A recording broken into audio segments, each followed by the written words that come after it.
Hey, everybody. Hello, everybody. This is Average Joe Squad here. Zongetsu 134. And as always, this is Remember the Hyphen, the show where we discuss comics, video games, movies, any damn thing in between. Hyphens. Where we're going, we don't need hyphens. Yeah, I found these sunglasses today at a store, and I swear to God, these are like some power line looking glasses. These are green. Like, everything is green. Speaking of green, tonight's episode is also not just an episode of Remember the Hyphen. It's episode 2 of Raiders of the Lost Script. Oh, great. Now we're going to get flagged for copyright. Thanks, Adam. Jesus Christ. I'm losing to a lawyer. But, yeah. And if you remember the last time we did this, which was in January, we look at scripts, treatments, basically any sort of media that had the potential of being a movie but didn't. And we look and see if it's still worth being a movie. And this one, seeing as how we just did a, this is the set. I forgot we're recording these ahead, so we're going to talk about Superman 5. You're just like, no. But anyway, if you remember a couple episodes back, we did Green Arrow: The Longbow Hunters, and that made me think, oh yes, there's a certain script that I found or heard of a long time ago, known as Green Arrow Supermax. Well, Escape from Supermax. Escape from New York. It was taken. With Oliver. That's pretty good. Yeah, instead of Oliver Queen, he's Oliver Pliskin. And so we found it. So a little bit of backstory about the Green Arrow Escape from Supermax. Not to interrupt. It looks the screen right now. It looks like I'm looking at freaking night vision. Yeah, I can see that. But anyway, so this was originally planned or was being written in 2008. I think 2008. Yeah. Penned by Jake something. I should have remembered this. Looked this up before. Written by David S. Goyer and Justin Marks. Yes. I don't know Justin Marks' Goyer name. was also the guy that was going to direct it. Yeah, but if you know David S. Goyer, you know he's the guy who did the early X-Men movies. I believe. Man. So we were going to get Green Arrow wearing biker attire.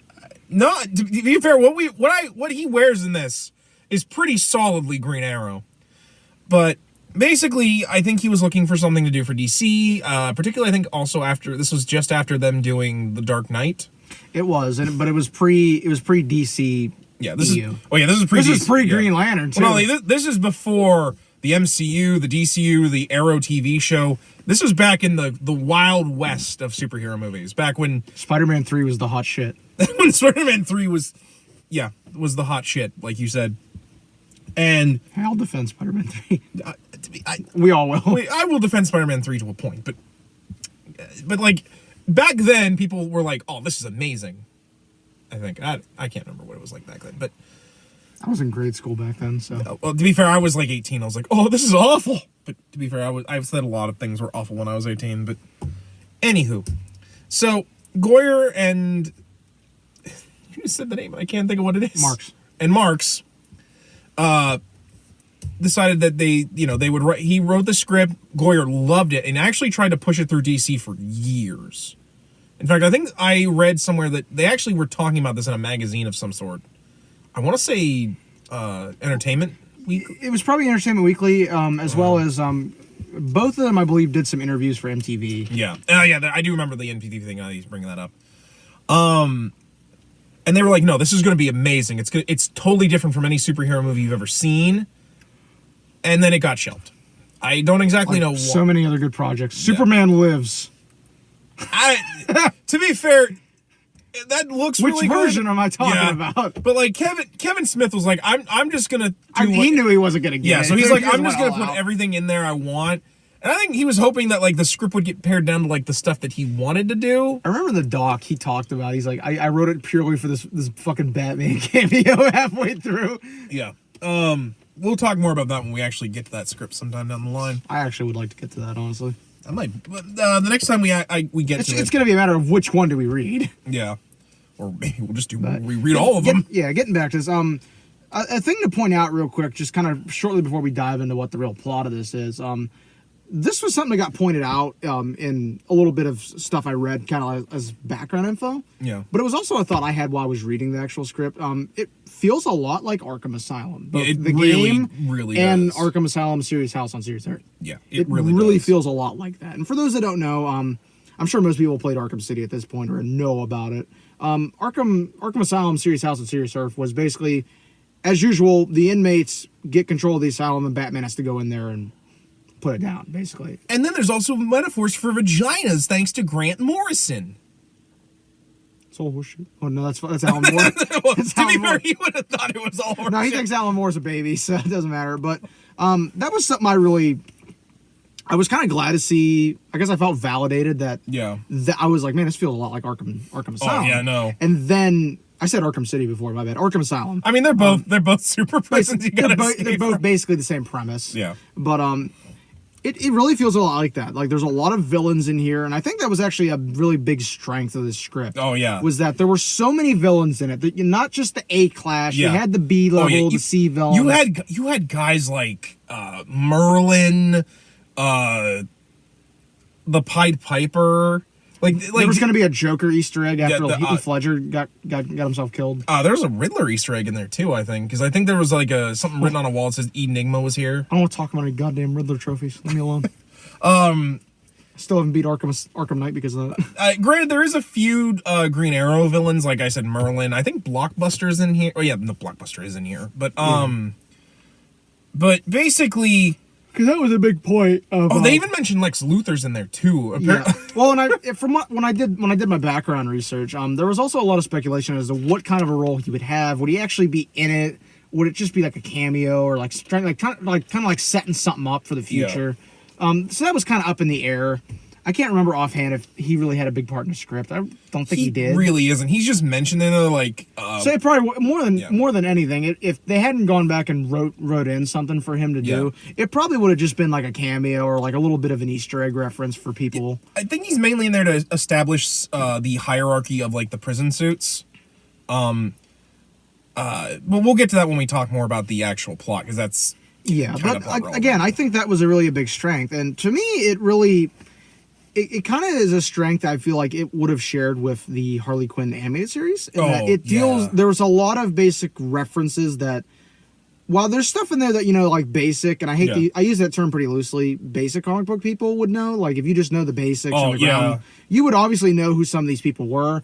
And then there were going to be some in there that people like me and Adam here would have just lost our shit over. For reference, I don't even, like, Pied Piper I think is more of a Flash villain than he is Green Arrow. But, like, I don't even think the Flash TV show has used the Pied Piper.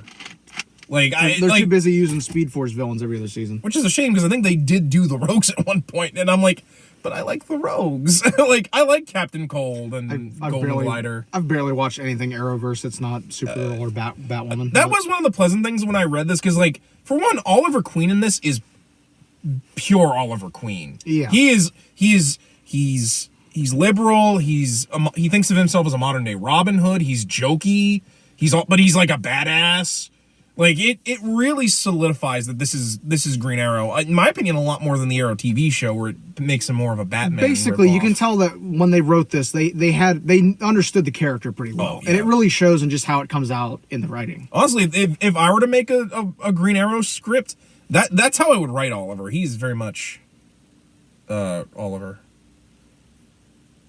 I don't know. I think I know where it is, but we'll talk about that later. But anyway, kind of getting into the plot. Basically, while most of the movie centers around Oliver being in prison and like trying to escape, you know, the movie actually doesn't open with him in prison. No, and it actually doesn't start out with an origin story either, which is a rarity anymore. I feel because I feel like every time we go to a new movie, we have to sit through the origin story. Yeah, in my opinion, now the origin is in here. But I like how it's weaved. It's weaved organically in here. It's like flashbacks. Well, not only that, the origin works because it also is a metaphor for his. If you know Green Arrow's origin, he was fell off a boat during like a formal rich person's party. Ends up on an island and spends like a couple years on this island, basically learning to live off the land and becoming a marksman. Then he gets off the boat and realizes how much he needs to give back to the community. And he becomes Green Arrow. in this, it shows because that like him being on that island was like his lowest point. You know, he almost died.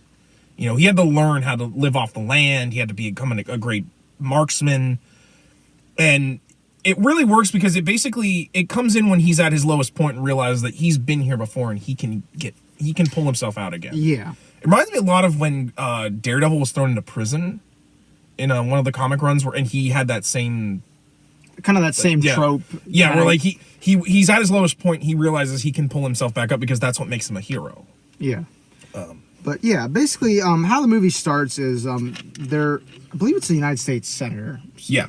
Yeah, a U.S. senator gets killed, and it looks really, really like Green Arrow's style. Basically, his modus operandi. Yeah, because basically it opens with like some dude just assassinating people with arrows, particularly green arrows. Trick arrows. Yeah, well, they're more implied because like they're just lethal arrows. Yeah. But like the shots and the fact that like they're green basically mark his calling card.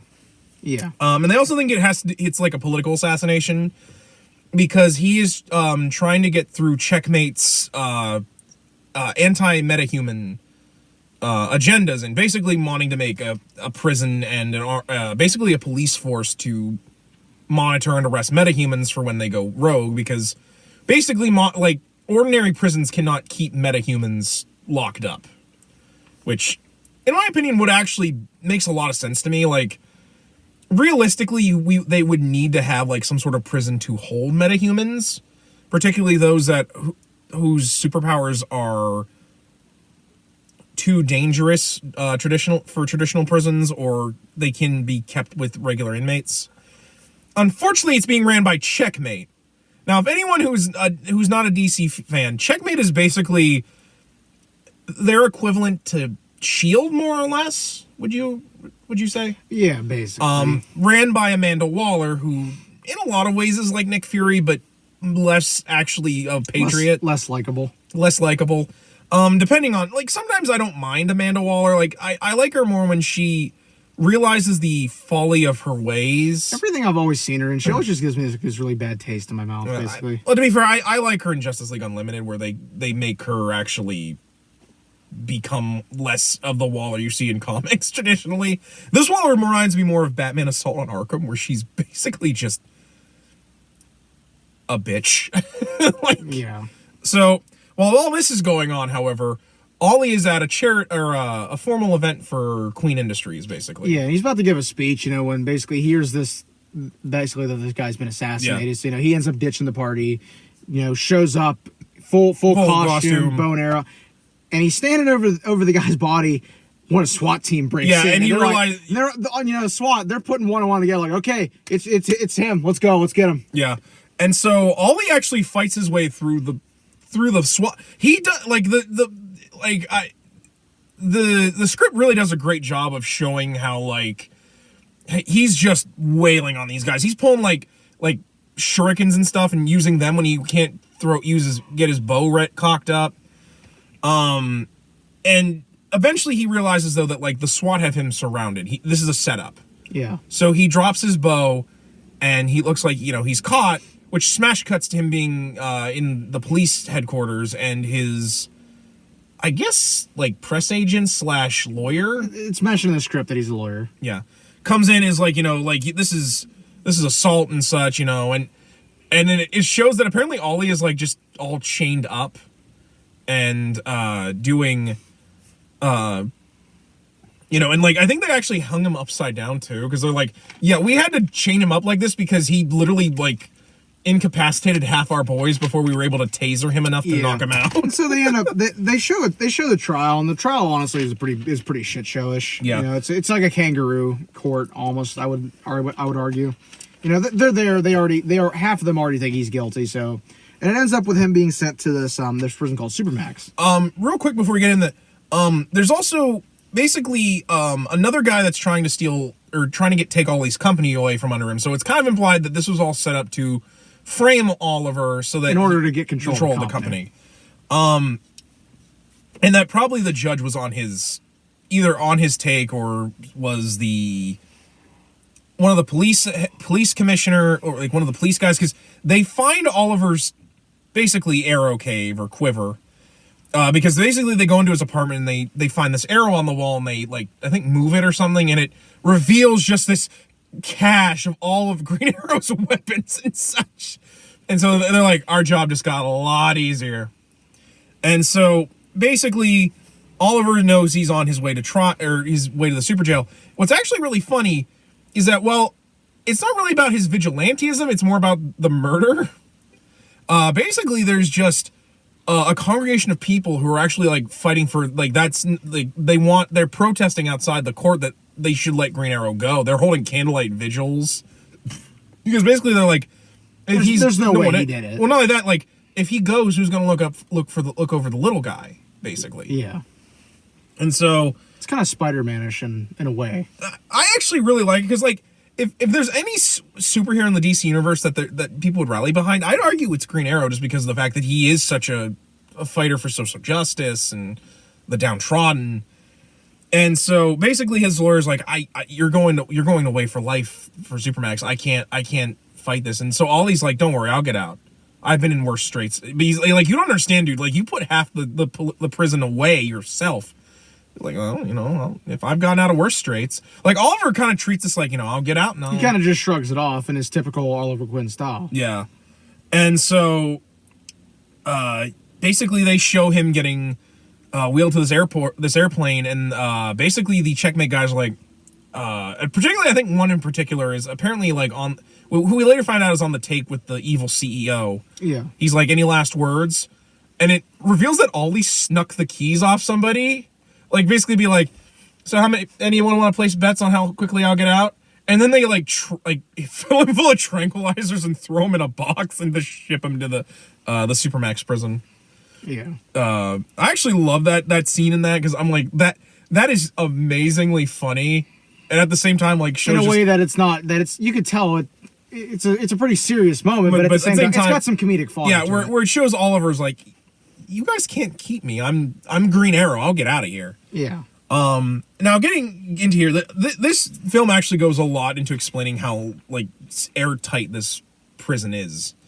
Basically, Ollie, it's kind of like Blackgate almost. Yeah, I actually argue probably a little bit better than Blackgate. I actually argue it's more like one of the super prisons you see in Marvel, like the Raft or the Vault. Particularly the Vault, when we realize how the Supermax prison works. Yeah. But basically, Oliver is brought forward to Amanda Waller. And Amanda's like, you know, I'm going to make sure you personally are not getting out, because that senator you killed was my friend.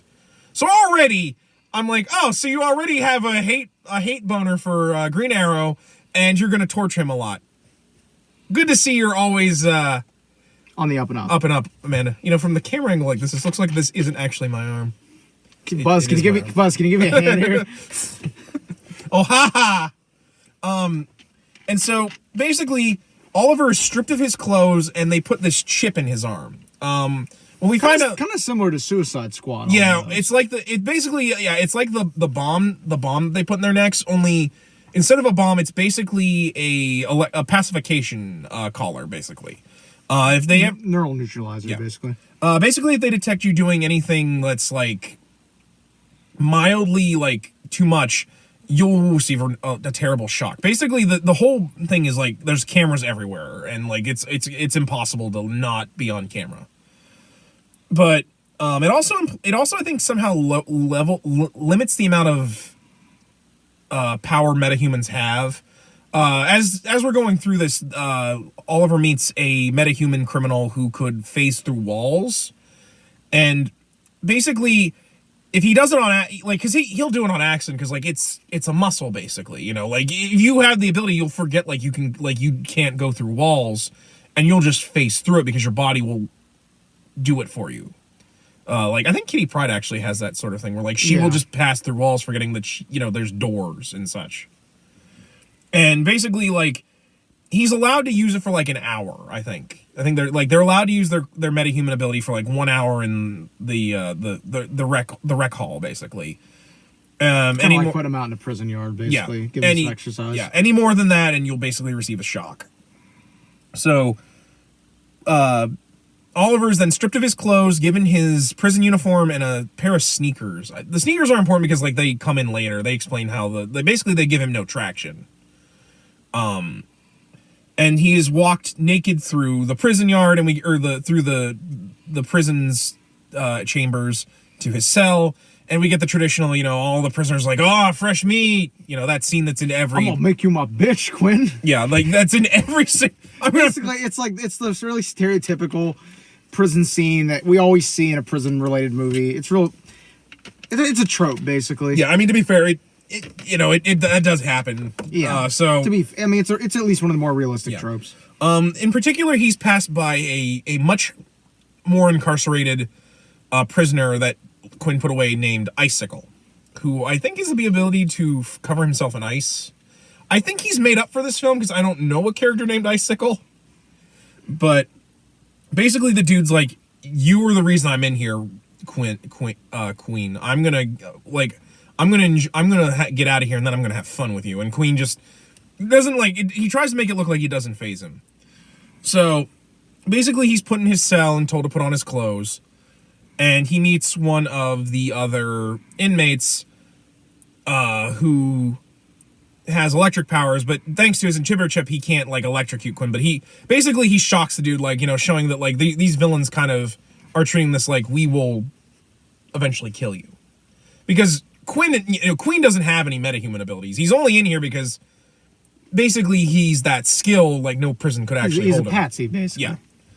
And so he also meets another member of his cell block named Gemini, because basically this prison's actually co-ed, because there are female prisoners in here, although they don't really show a lot of female prisoners.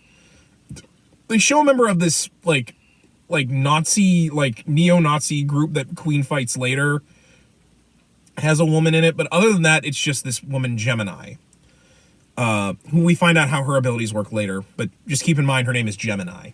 That's her supervillain name, basically.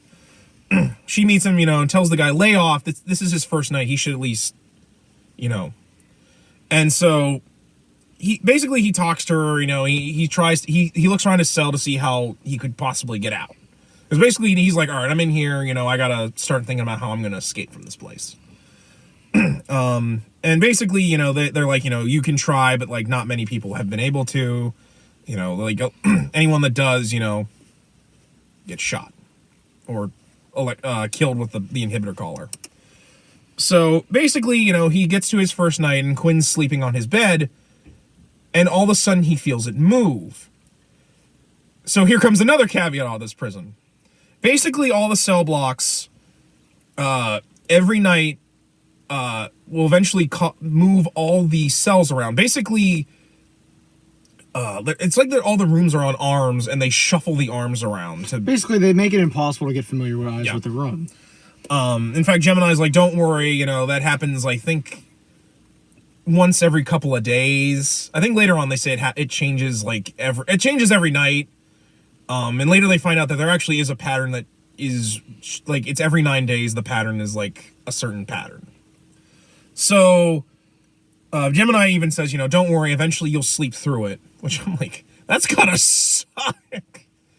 And so Oliver's like, oh, great. So to on top of everything else, I won't be able to like make a plan in my head about how to get out of here. I can't make the map. So we cut to the next day where Oliver's having lunch with the phase guy. I can't remember his name, but basically he sits with the guy, and the guy's like, he explains to Oliver the suit colors. Basically, Oliver, I think, gets orange. Yeah, Oliver gets orange, which is people that actually don't have metahuman abilities but are too capable otherwise to not have a very particular set of skills. Yeah. There are, I think, green for people with metahuman abilities but can be like let out with the rest of the prison. Blue, which is apparently super geniuses that are basically criminals that are super geniuses, which is actually where they mention Lex, but apparently they put them on a drug that basically dulls their intelligence. So like they're like, last time we saw him, he was drooling in a corner, which I'm like, wow. Like, a man has kind of thought of everything so far. And then you have Red, who are basically put in permanent solitary confinement. Basically, they are left in rooms that limit lower their metahuman ability so much they can't escape. Icicle, I think, is in like a superheated room, so he can't generate ice. Later, we'll meet a woman, I think, named Tidal, who can turn her body into water. And I think basically the room is built so that her body can't, escape through things. It's watertight. Yeah. And then there's also another criminal whose ability is really awesome. And I'll save her when it's actually important, but it's really cool. And so Oliver's, trying to eat lunch. And just trying to enjoy my chicken sandwich. Actually, I don't know what the food is. I don't think I don't even think it's like... It's KFC. It's the donut chicken sandwich. Oh, it's the worst of slop. So, basically this neo-Nazi group, I think called the Iron Cross or something very stereotypical. And they're like, you put me away. And they actually, I think, will occasionally flash to what these criminals do. It actually shows Oliver fighting these guys at first. And then Oliver's like, yeah, like we're gonna kick your ass, Queen. I love Oliver because he's like, yeah, you probably could. I don't got my arrows. I don't got my gadgets. And like the dude basically has the ability to, I think, make his hands metal or rock. So he's basically just trying to intimidate him, and always just really having none of it. Yeah, and so basically the dude gets pissed and tries to hit him, and then Oliver fights the whole gang and takes them apart. Now I bet you're wondering, well, why didn't his thing go off? And Amanda Waller's like, nah, let him take him down. And after he takes them all down, she, I think, puts it like to like a pretty high setting and almost like makes him puke. And so Ollie, after that, gets sent to solitary confinement, I think. Yeah. Basically, Ollie gets put in front of Waller, and Waller's like, you think you can do whatever you want, but you can't, and you still think you can get out, so we need to break that spirit. 6 weeks in the hold. And so Queen is put into basically solitary confinement. There's no light except for the little bit of light that's underneath the door, which eventually his eyes do eventually get adjusted to. Just like every eyes, they adjust. But basically he's put into this dark black tomb basically for 6 weeks. And so Oliver, tries to escape. He marks down the days. Eventually he actually grows out his beard and hair, because they buzz his hair, when he goes into the prison.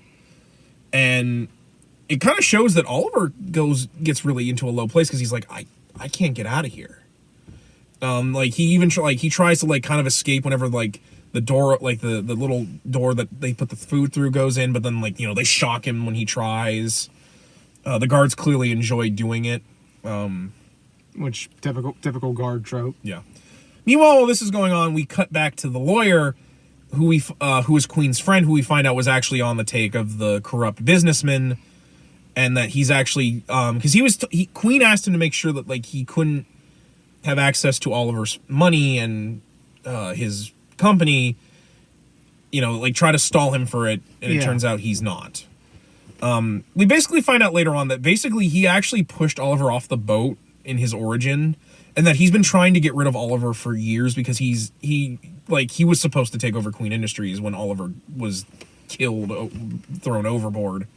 And basically he's like, I always have to clean up your messes, Oliver, and I'm tired of doing that. I want to be the one in charge. Which is really heartbreaking because clearly Oliver clearly, trusted him because he told him he was Green Arrow. And so we cut back to, I think Oliver's after I think 3 weeks at least in there. He's gnarled, he's tired. And then he notices the ants start moving around and making letters and stuff. Ants have somehow gotten into his room and are making letters and stuff. We find out that these ants are under the sway of Pied Piper, who basically is I need your help. You're going to help me escape. I was the first person to be put into the Supermax 60 years ago. This dude is 60 or 70 years old, and he's been in this prison since the beginning. He's like, I want to get out because I need to show people this place is messed up. And Queen himself is even you metahumans are barely are treated like second-rate citizens. To be honest, this is where I really like this one because it shows that it's an understandable alliance. And not only that, even Queen himself's we need to get out of here and tell people this place is messed up, because basically they're all treated they're slaves and stuff, and they're tortured by the guards. Waller clearly has too much control over this place. She treats it like it's her own personal, like, business. Yeah. And so Oliver and him make a plan because Oliver's looked out his cell. He's seen certain droppings of these pigeons that are on the walls. He can ascertain for that these pigeons are from like a place in the Pacific. So he's like, we must be somewhere in the Pacific Ocean. Like, we must be on an island somewhere in the Pacific. So, you know, Oliver feels like he should give up. And like Pied Piper's like, no, you and me are like survivors. We can get through anything. And so Ollie remembers himself on the island. And I actually really love this part because, like, it shows how much he had to struggle in order to get off the island. You know, he built his bow, but like he couldn't always make the shot. And, you know, he progressively gets better and better until he eventually kills one of the boars on the island, and he has a feast, and he gets back. So, you know, this inspires Oliver to not give up. I can't let myself be in here. I need to get out. Basically, that Green Arrow spirit. Yeah. And so we cut to him getting out of the hole, and instead of being all like grizzled and stuff, he actually, I think, found like chunks of rock in there and actually figured out a way to shave in there. The Pied Piper thing's also really cool because basically they don't actually make you read the ant writing. Basically, they pretend like the ants aren't really there and that Oliver and Pied Piper are actually talking to each other like in front of each other. Yeah. Kind of like a mind link. Yeah, kind of like a mind link thing, but not really.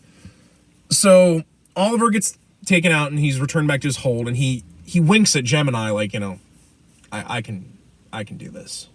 And so basically we start seeing Oliver's plan, more or less. Him and Pied Piper realize they're going to have to use some of the villains in order to escape, which Oliver at first doesn't like because he's like, that means I'm going to let some of you free, and I shouldn't even let you guys out.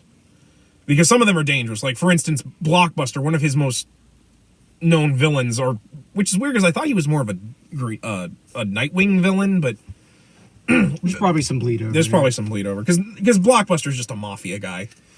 So, you know, they come across some guys. The first one they need is, I think one guy's like the accountant or something like that. Basically, or no, he's the tattooed man.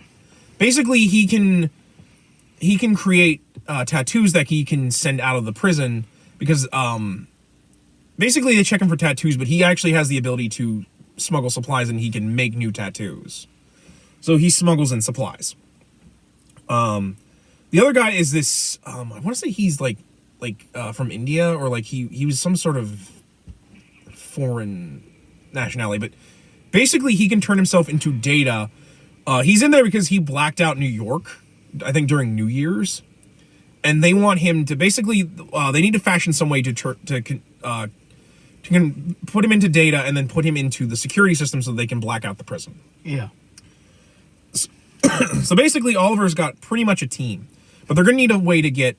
What are we, some kind of Suicide Squad? Yeah, there's a lot of reference. That does feel kind of like a Suicide Squad thing, except that they're actually in the prison. Because it's actually a decent script. Yeah, except it's... Because that's one of the reasons why people think the script won't get made, is because it's too much like Suicide Squad, which I'm like...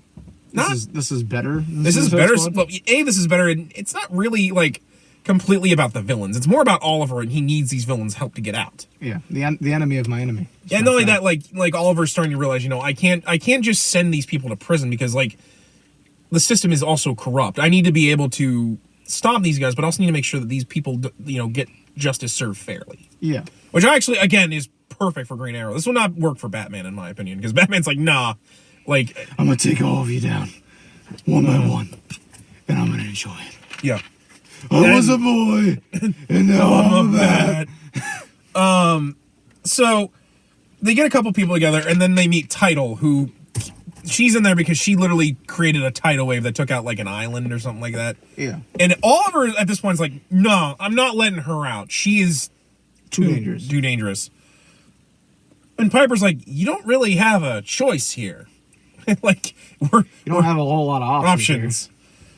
And Oliver, like, this also comes back to a point where Oliver's like, you know, I do kind of think I need to be in here because I never told anyone how I got off the island. And it cuts to him fighting an opium farmer who was using the island to make opium and heroin.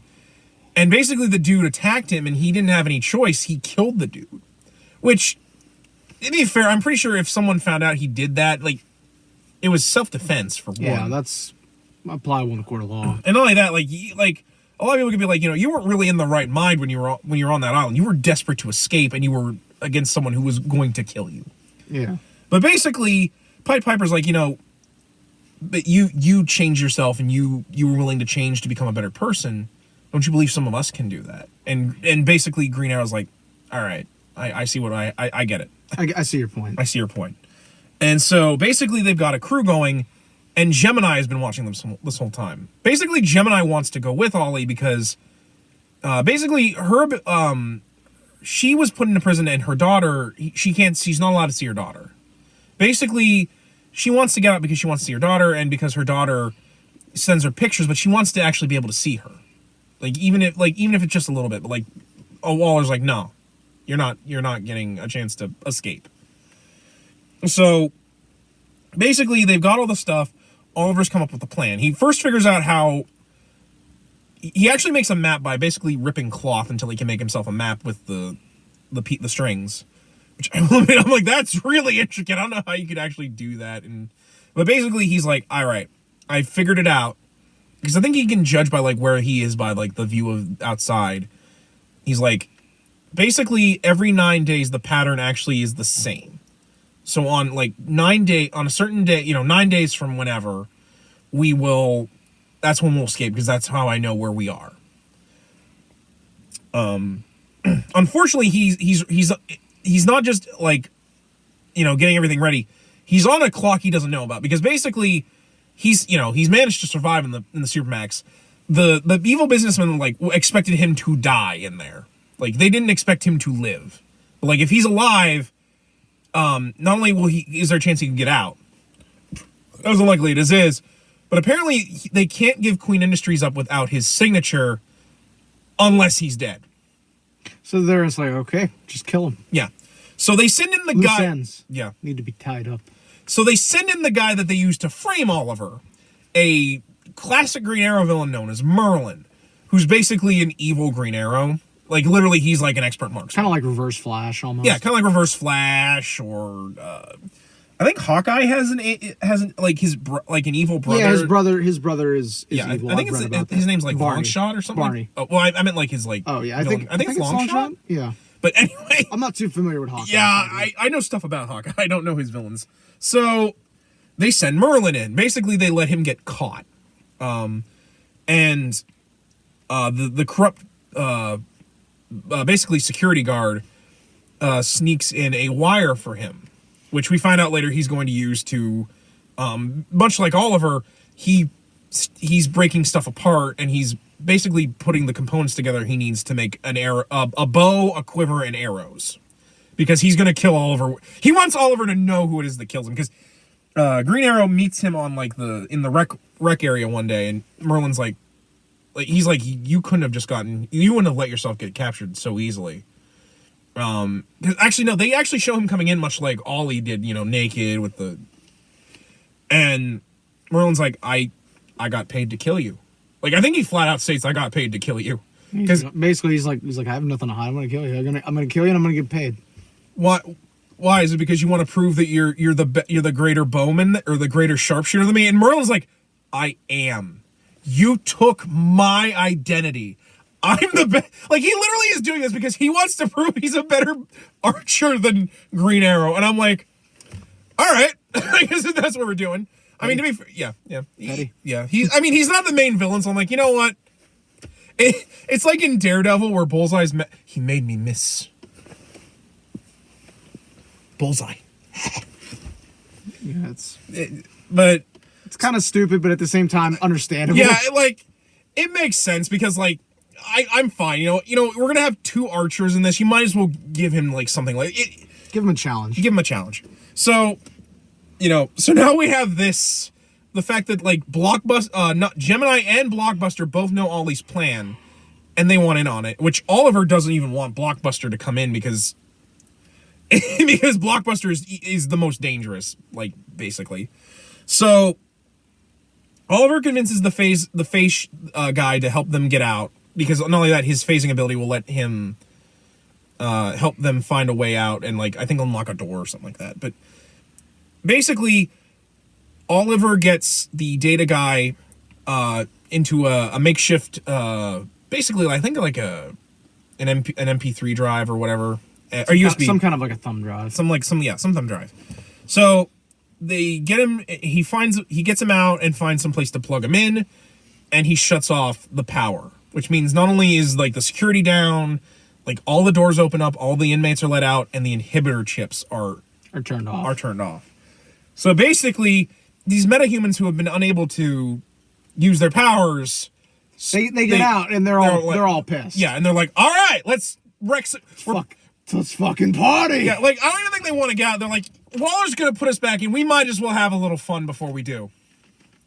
So Ollie's gang get out. Gemini ends up getting with them anyways because Gemini pretends to be one of the guards. But before Ollie can get all the way with them, he runs into Merlin. And so him and Merlin have to have this big fight before he can leave. I forget exactly how the fight goes. It's a really good fight, but it was one of those where like I'm reading it, and I'm picturing in my head, but like I couldn't. Basically, Merlin uses up I think almost all his arrows except for like a couple. But Ollie like tricks him into knocking into like a fuel tank and blowing himself up. I don't think he dies, but I think he gets pretty badly hurt. Kind of reminds me of the scene in Batman Sub-Zero, you know, where the guy's shooting at Barbara next to the oil tanks, and I'm like, that's kind of stupid. But basically, Ollie, proves that he's still the better man, and he takes the makeshift bow and the arrows that he has left because it wouldn't be a Green Arrow movie without him at least doing a little bit of bow work. So he comes up with the team. Unfortunately, their phase shift guy gets killed by their last member, Blockbuster, which was stupid on Blockbuster's part because basically they needed him to like open a certain door. And Oliver's like, well, great, you jackass. This is why I didn't want you to steal. And so Blockbuster, I think, is about ready to like force the door open with his strength, even though the door is built to not be pulled by a metahuman. Yeah. Basically, Gemini, pretending to be a guard, unlocks the door and tells them, come on, we got to get going. So they find like a tunnel. Waller has realized that Oliver has escaped, so she sends in like her. So now she's pissed. Yeah, she's like, okay. She's pissed, and she's like, and they're far enough away that when the inhibitor, the power comes back on, the inhibitor chips don't work. They're actually trying to get to a tunnel because Pied Piper has used his mind control over the rats to make them a tunnel. Oh, so he's basically kind of like doing a rat catcher kind of deal. Yeah, well, because that's the Pied Piper's thing. He can control pretty much anything because he has the ability to hum at like a certain frequency that allows him to like control. Yeah, just basically like the Pied Piper myth. Yeah, like the Pied Piper. Sometimes it's a superpower. Sometimes he just has a flute, like an actual piper, like a pipe that he can like. Hashtag comic book. Hashtag comic books. Comic book inconsistencies. Well, it more inconsistencies in the fact that there I think have been multiple Pied Pipers. But anyway, so they go through this tunnel, and they're expecting it to be, a South Pacific island. This whole time they have thought they were on an island. They open the door. And they're in Antarctica. Oh, great.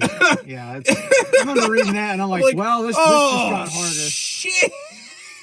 My God, I didn't realize they were taking ideas from Ozzy from Watchmen and build my base in the Antarctic. Well, it's actually kind of clever on Waller's part because it really is. Like it's like, well, you think you build it in a wasteland where even if someone does get escaped, and a very slim chance, they're in such an inhospitable region, you're not going to live long once you get out.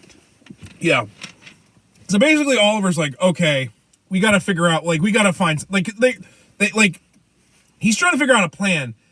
And unfortunately, Tidal, who's been with them this whole time, starts freezing because she's literally water. So she literally gets turned into ice. And then the Alpha team that Waller sent after them shoots her to pieces. Yeesh. It's like some Bobby Drake level shit. And so she's dead. Which I'm like, I don't know why that would kill you, but okay.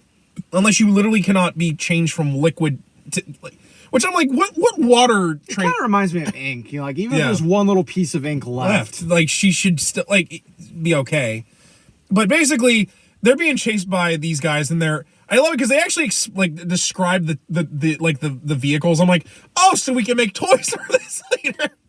They're thinking ahead. I'm like, that's some brilliant script writing where you're like, you know what? Let's describe these things so we can make them into toys. That way the marketing's like, you know what? I'm interested.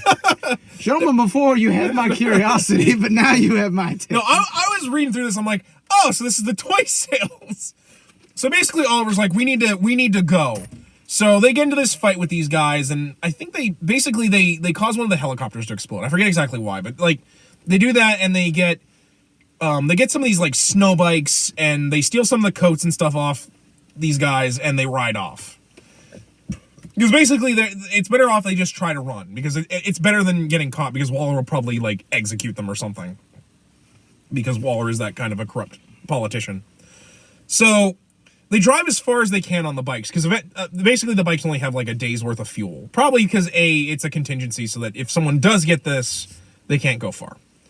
So they start walking, and they walk as far as they can until basically they almost all collapse from exhaustion. Yeah. Oh, I remember the explosion. Ollie has one arrow, and he's like, I gotta make this count. And he shoots the one arrow, and he causes the helicopter to explode. Which kind of puts a sour taste in Oliver's mouth, because he didn't want to kill them, but like, what are you gonna do? Yeah, at the same time, it's like, man, if you hadn't, they were gonna. Yeah, it was more pathos. Like Oliver's like, now I really have become kind of like the thing I fight against. Yeah. So they walk, and so eventually they almost die. But thankfully they're found by what appears to be a like Antarctic science outpost, or like I think it's implied it's a Russian outpost. And so they're given clothes. Gemini wakes Oliver up. We've been out for a couple of days.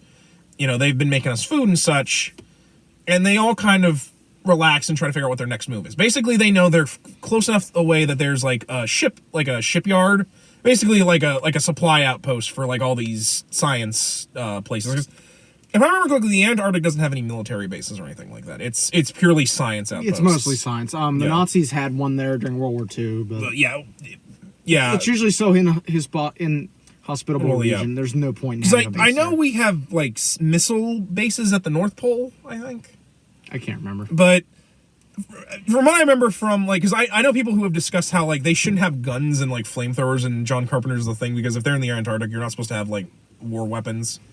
I'd argue like most of those rifles are hunting rifles, so like I assume that they're like allowed to hunt a little bit. I don't know what they're hunting, but because it's the Antarctic, but Penguins. whatever. Penguins are the North Pole. Because they explosive penguins. It's Batman. It's Batman Returns. Look, they had the guns in the thing, because how else are they gonna fight this thing?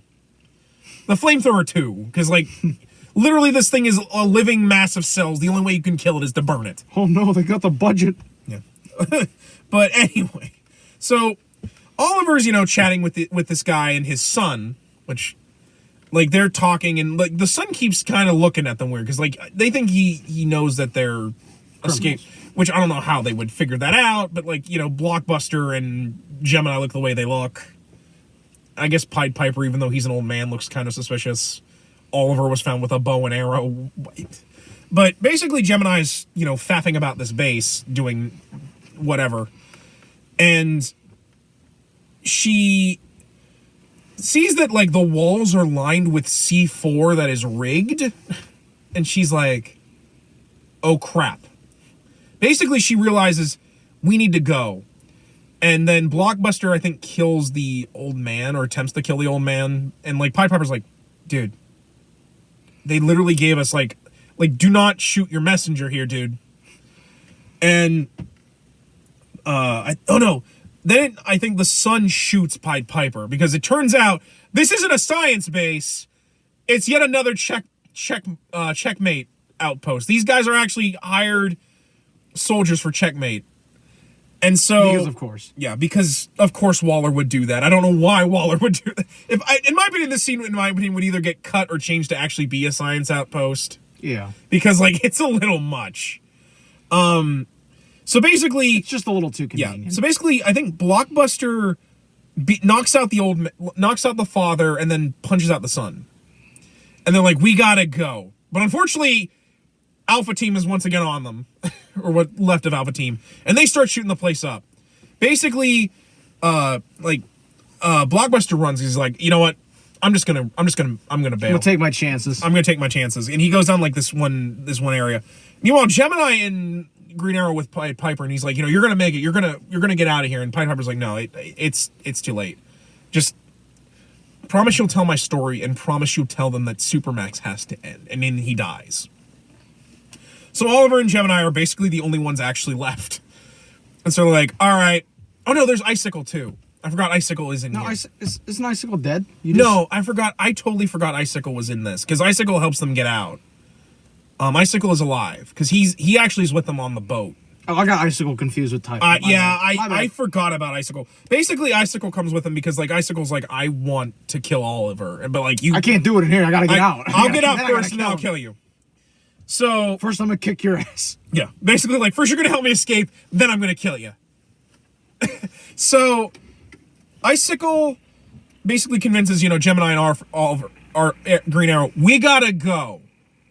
Like, they're gonna kill us if we don't. You're gonna have to leave the old man. We're gonna have to go.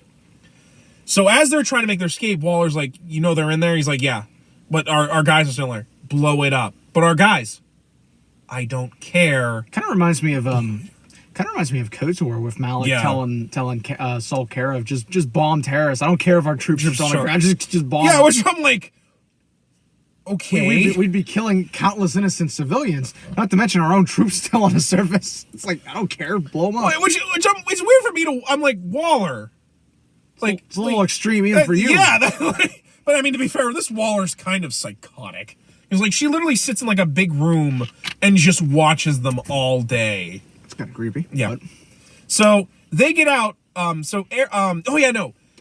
They managed to use Icicle's powers to create a tunnel that lets them get out. Yeah. And they get out just as the whole base explodes. They actually find the father and son's like vehicle, and they drive it to the outpost, the trading outpost. Unfortunately, Blockbuster's not so lucky. He finds a door, and before he can get out, the whole thing explodes and takes Blockbuster with them. Good riddance, I say, because Blockbuster is scum. So basically, Oliver, Gemini, and Icicle are riding away. Actually, no, there's this really great scene with the father and the son, because basically the father realizes everything's going to blow up, so he actually embraces his son, implying that they actually were father and son. Like, it wasn't just an act. Like, it wasn't just an act. They were actually father and son. But so now we're down to Gemini and Green Arrow. And Icicle. So we're down to 3 people. Yeah, there was a team of like 6 or 7. They're down to 3. And not only that, one of the guys that wanted to get out is gone, which is a shame because I like Pied Piper in this. Yeah. Like, he was just... He's at least likable. Yeah, like, you know what? Like, I don't think he's like a killer or like a lot of these guys. He was just a thief who was really good at his job. And then they murdered him. Or, like, they put him in super jail. Or Supermax. So, they get to the outpost. They manage to outrun everybody. And they hide in, like, a crate, basically. Like a shipping crate. Yeah. And, they ride, basically, from Antarctica all the way to, I think it's Seattle, because I think it's not Star City, it's Seattle. Oh man, now we're gonna get grunge music. Sweet. Well, because basically they go with the longbow hunters thing of him being in Seattle instead of just making up Star City. Either that or Star City's now on the West Coast, which it's usually not. But beside the point. Beside the point. Poor Gemini basically is like, we're gonna be on the run forever, and I'm never gonna see my daughter. And Oliver actually like holds her, and like it's gonna be okay. But like in his mind, he's like, what the hell are we gonna do? I gotta prove my innocence. I honestly didn't think I'd get this far. Yeah. And so basically while this is going on, Waller figures out Merlin somehow got a bow into my prison.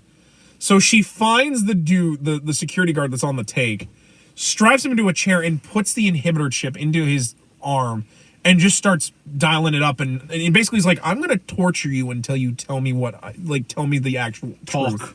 Which I'm like, although to be fair, I do like this at this point, because it kind of implies that while Waller is a monster, she is kind of noticing that there is some weird things going on around Green Arrow. Not everything is so bright in paradise. Yeah. So we cut back to the others getting off the boat at Seattle. And Icicle's like, well, see ya. Basically, I think Icicle at this point has had so much, he's like, you know what? I'm not going to kill you, Oliver. I'm not going to kill you today. I'll kill you later. I'll kill you later. And Oliver even is like, look, I'm realizing now that I've been doing this a little bit wrong as a superhero. I've seen everything black and white. There's a shade of gray here. I'm going to give you this chance to go clean, to try and change your life. But if you don't, I'm coming for you. If you don't, I'm gonna kick your ass again. And I actually kind of like it because it implies that Icicle's like, you know what? Yeah, I'm gonna actually try to give myself a chance. And he just walks away. But basically, Arrow's like, all right, Gemini, you're with me. We got some stuff to do. I'm gonna try and find the guy. I think his name's like Cross. I forget what the corrupt businessman is, but I think his name's Cross. Or like, I'm gonna get proof that Cross is working with Merlin. You know, but first I gotta get some stuff. So he goes to like a safe house he has, and basically finds a spare Green Arrow costume and a spare cache of trick arrows and a bow. And he's like, all right, I got my stuff. I need to go talk to my lawyer buddy so we can figure out what's going on. Where we see that the lawyer buddy's doing pretty well for himself. He's basically in charge of Queen Industries. Suspicious. Yeah. And so Oliver's like, you know, I need your help. And so the dude at first, you know, plays off like, oh, good, you're here. Yeah. But while he's doing this, he sets off a silent alarm to basically send the security team up to try and eliminate him. So basically those guys come through the door and Oliver's like, oh, son of a bitch. Like, I've been set up. What are you, a triple agent? Yeah. And so basically we get to the point where the lawyer guy's like, you know, you always had to clean up my messes. And so I want what's mine. So Oliver's like, not only has he been in jail, lost everything, his best friend's also not really his best friend. So they fight. Oliver, you know, I think actually also gets help from Gemini because she pretends to be one of the guards. Him and Gemini get up to the roof. And Oliver's like, all right, I need you to run because you need to go see your daughter. And she's like, I'm not leaving you. But basically Oliver's like, you need to go. And like, he basically sets, I think, like a smoke bomb off and lets her supposedly get away.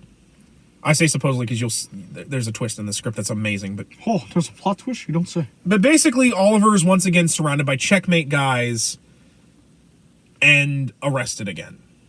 And so, you know, I think he does manage to beat up the dude a little bit, but like, basically, like, the dude's like, you can't... Like, it looks like Ollie's gonna try and kill him because he's like, I've had enough. But Oliver's like, no, I'm still not that kind of a person. And he, you know, once again lets go of his stuff. And he's once again thrown into the hull. I think Waller's like, you know, for all you did, you're back here again. Was it worth it? And Oliver's like, no. And so now he's in the hole for I think like a month, maybe 2. And he's pulled out of the hold, and he's frazzled basically. You know, he's got like the beard and and he looks broken. And so basically he sat down in this chair with his lawyer buddy who's like, look, I'll cut you a deal. You can live the rest of your life in prison if you sign all of Queen Industries to me. And so, you know, it looks like, you know, Ollie's broken and weakened, and he looks like he's signing it. Because basically the dude, like, talks about, like, basically says reveals the whole thing.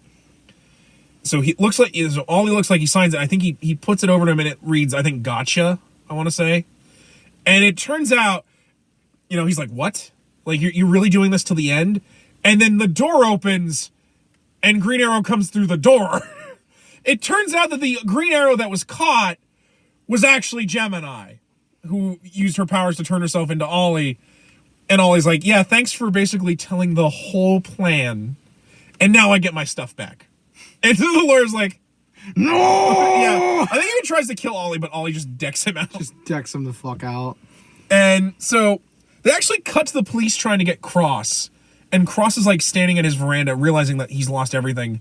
They get up to the door, and he's no longer at the veranda. He jumped off the roof and killed himself because he's like... I'm glad to see we're continuing the trend of we're going to kill our villains off at the end of the movie. Well, I mean, to be fair, he was just a corrupt businessman. True, and I mean, a fitting end for his kind. Yeah, no, he's like, I got nothing. I'm going to be revealed like I killed like a senator and all this crap.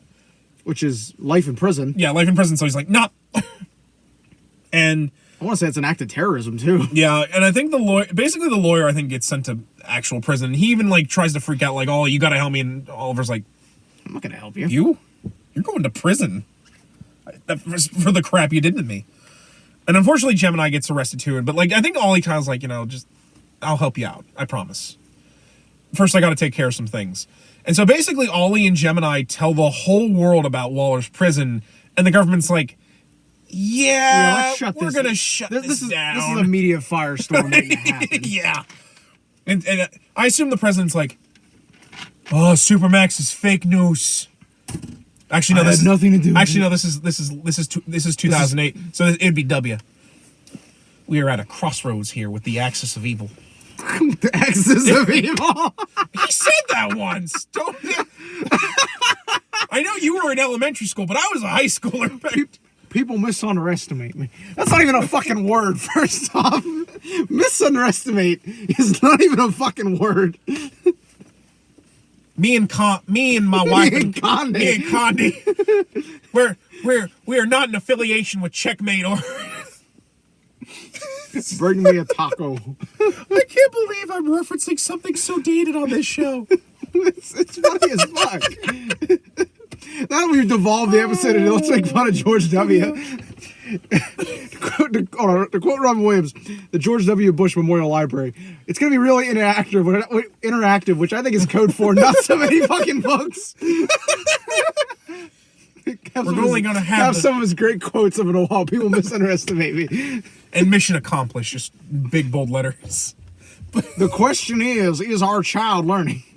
So basically Gemini gets put into prison, and she's like, I think she's at, like the wherever they talk through the phones, and she's like, I didn't even get to see my daughter, and Oliver's like, about that, and he opens the door, and her daughter comes in, and they have the tearful reunion, and it turns out Ollie's like adopted her, because he got like a pardon by the government, because they were probably like, oh fuck, no.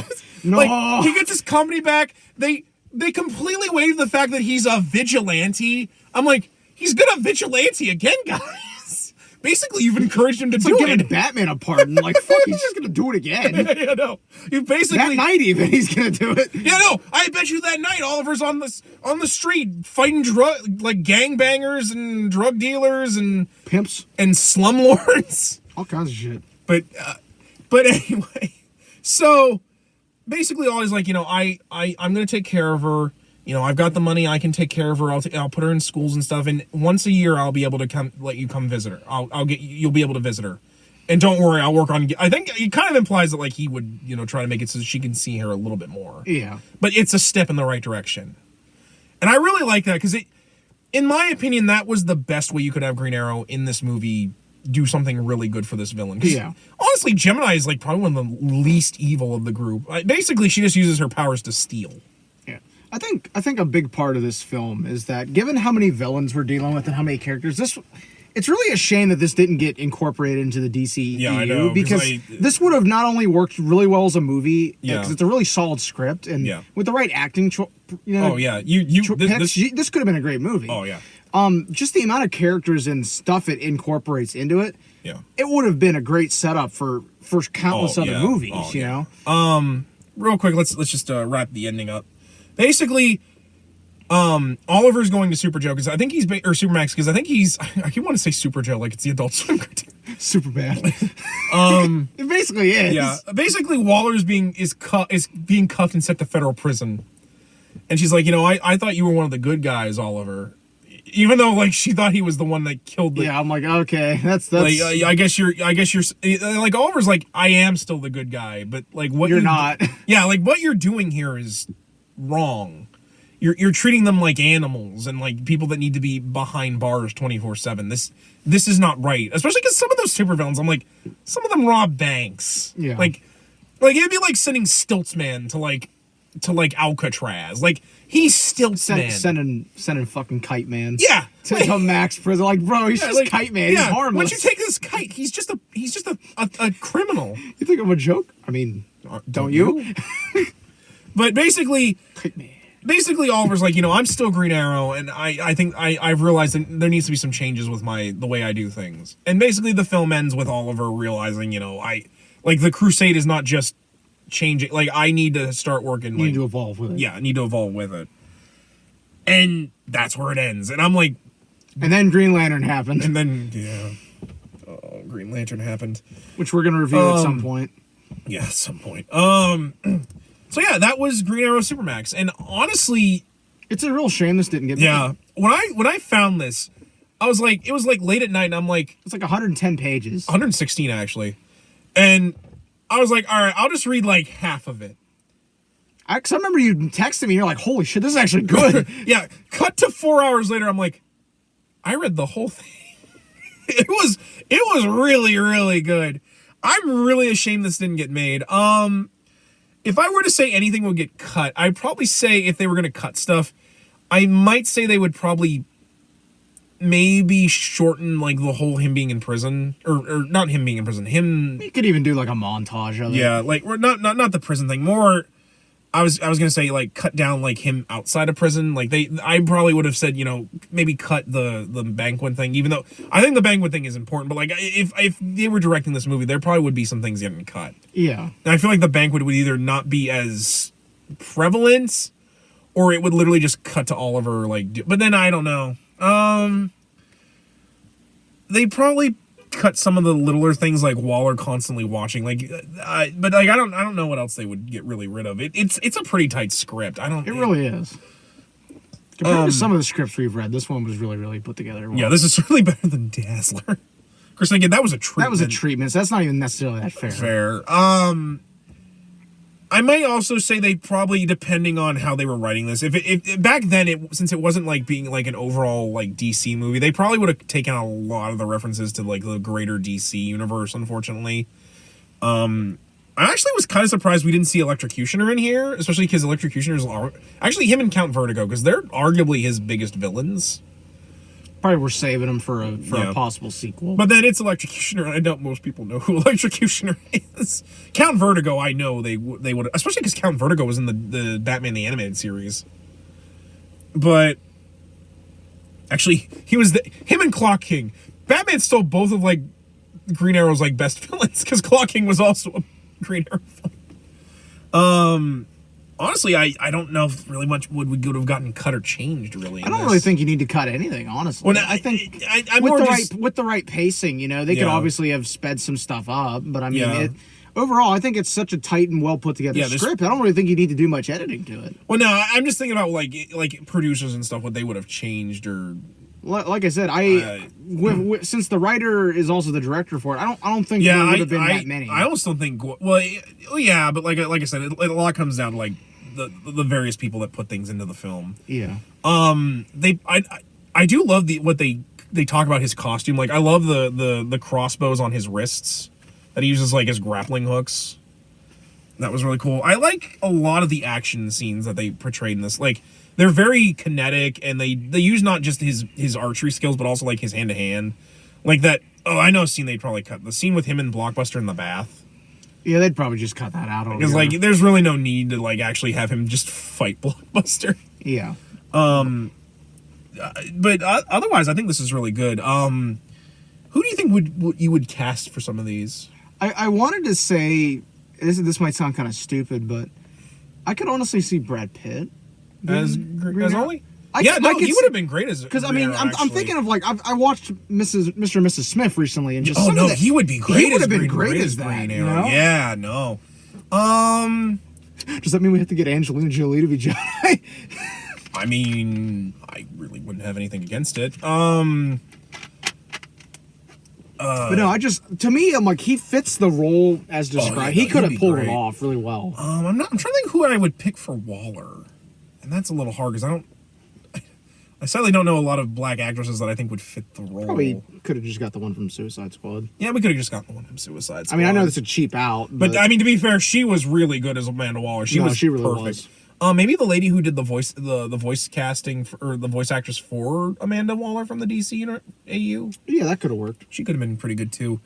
I don't know who I would have picked for Merlin. I got no clue either. Yeah, since it was 2008, maybe they would have gotten Colin Farrell to do him too, like he did Bullseye. To be fair, though, I loved him as Bullseye. Make the lawyer guy Ben Affleck then. Oh yes, please. That would have been great. Oh man, Ben Affleck in this. We make Ben Affleck Merlin. You just want Daredevil too. That's all you want. No, I want him to fight Brad Pitt. I want his fucking head on his piano. No, I want to watch Brad Pitt and Ben Affleck fight. With bow and arrow. I'd watch that. It'd be fucking cool. It would be. Yo, somebody do a Photoshop of that for me, please. I want to see this. It'd be it would be Brad versus Ben, the ultimate battle. The ultimate battle. A lot of the other characters, I don't know who I would pick. Piper. It had to be an older fella. Do you know the guy that was in Rogue One, the blind guy? Oh, Donnie Yen. He would have worked pretty well. For Pied Piper? Yeah, I could see that. Yeah, I could see him doing Pied Piper. That'd be interesting. Actually, no. You know what would have been great if we're going with mid-2000s casting. Who was the old dude in Kill Bill? Oh, the grasshopper guy. You know what I mean? I know he was in Walker, Texas Ranger a lot. Yeah, I can't think of his name, but I know who you're talking about. He would have been perfect for that because that's like the typecasting role he was doing it in every movie he's in. He would have been like down for it. He's like, it's a paycheck. Yeah, I'll show up and do it. Otherwise, I can't think of a lot of the other supporting casts just because they're kind of, I do like Brad Pitt, but I feel like at that time they might have cast someone that was kind of an unknown. They probably would have. I mean, honestly, like we're just talking fan casting here. They would have. But I actually really love your idea of Brad Pitt as Green Arrow. That was just a random thought. I'm like, and he would just get better like with age because like I like an older Green Arrow anyways. Yeah, I think that would have worked. Green Arrow that really would have worked. Honestly. I will admit, I think that this would have been really expensive to make. For Gemini, I got it. We'll get Jennifer Garner. It's literally just Daredevil. It's just fucking Daredevil. We will make Bennett a thing again. Wake me up. Just gotta get Evanescence to come in and do the soundtrack. That'll be like when they break out. Just like fucking Bring Me to Life starts playing. No, this is exactly like goddamn Daredevil.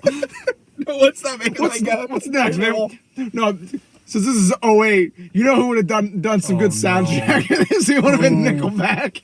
Oh, I forgot we're still in the Bush era, so we're gonna have new Nickelback. Oh. No, they would have played Other Side of a Bullet as they're killing. Burn It to the Ground. It would have been Burn It to the Ground. No, I meant like when all those people are getting murdered by somewhere. Merlin Doug is like, God damn it, talking about Nickelback being a soundtrack for this. Oh, God. I'm basing this off of the fact that A, Nickelback was on the Daredevil album. Yeah. B, they were on the Punisher album. Like they were on the Spider-Man's album. Yeah. What do you want? They're on every damn movie Marvel, so I don't know if they could have gotten them for DC. I don't know. Maybe Nickelback had a contract for DC. Throw enough of a check at them. They probably would have just done it. It would have depended on what record company got the licensing. But yeah. I do think it probably would have been a very expensive film to make, especially if they want how they portrayed the Supermax, especially with the whole rotating. I think that might have been where there would have been some cuts. You know, they would have done something obviously like just keep the budget down. For me, I probably would have changed it more that like the jail rotates, less of like these robotic arms that like move things around. I think it would have been more like the jail rotates, and maybe like it has like different wheels to rotate them around. Yeah. Because otherwise, there had to be a way to do it that would have been like not nearly as expensive on the CG. Especially like late 2000s CGI. Well, like 2008, I don't think the CG was that bad because that's also when Iron Man came out. I think. All I can think of is just early Creed videos. Oh no, I think it's 2012. early Creed videos with all that bad CGI in it. I mean, that's it would have been on a soundtrack. It would have been fucking Creed. I was going to say, Spider-Man 3 doesn't look that bad. No, it really CG-wise, doesn't. so I don't think it wouldn't have looked bad, but it would have been expensive to make the jail work. And I think after Spider-Man 3, I think a lot of film companies would have been like, okay, let's. Yeah, this would have had even if I think it would have been at least shelved to 2010. Probably. To be honest, I think a lot of the reasons why this got shelved wasn't just the Suicide Squad thing. I think a lot of it had to do with the fact that I don't think DC was prepared to try and have Arrow alongside Batman. Yeah. Just because they're so similar. I think nowadays, it's in my opinion, someone should pick this script. You probably could pull it off now. Yeah. Unfortunately, they probably wouldn't have Stephen Amell do. And I don't know how well he'd do this kind of Ollie, because I don't know how funny his Ollie is. Yeah. His Ollie seems kind of serious from what I've seen of him in it. Yeah. That's really all my thoughts on it. It's, like I said, link in the description below for this. It's a really good script, and I honestly, if you haven't read it, I would suggest picking it up and reading it. Otherwise, I think that's kind of it for this episode. Like it, I think we covered a lot. You know, we gave some pretty good potential ideas. Yeah. We did soundtrack ideas, which is a rarity for this show. Well, I don't know if we could have done a soundtrack for Dazzler, because that would require all it would have been was Kiss. Yeah, Kiss and Cher and Donna Summer. There you go. There's the soundtrack. Yeah, put it out. Well, that and probably a couple of songs by the Village People, because they were in that too. Oh my God! All I can think of, this is totally off topic, with that movie. When they're coming in, it would have been like the disco, like I Was Made for Loving You. You know, that's what it would have been. But that could have been playing like Robin Williams is trying to make up with Dazzler. There you go.